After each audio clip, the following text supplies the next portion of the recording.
Hello, welcome to Guy Tech YouTube channel. In today's video, I'll be sharing with you on how to buy coin on Boloup app. So the first step you have to take is to log into your Boloup account. The next thing is to click on the Me option found at the bottom of your screen. So right here, you're going to see an option called coin. Just click on the coin option.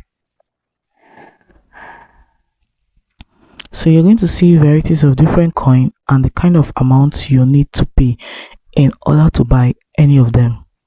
So let's say I want to buy 6,000 coin. All I have to do is to click on the option.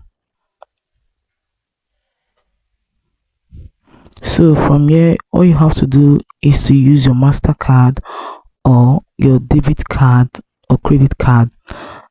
Type in your PIN in order to pay for the coin. Having done that, you'll be able to receive your coin on Boloup app. And once you receive your coin, you can use it to send gifts to people on the app. So guys, that is it on how to buy coin on Boloup app.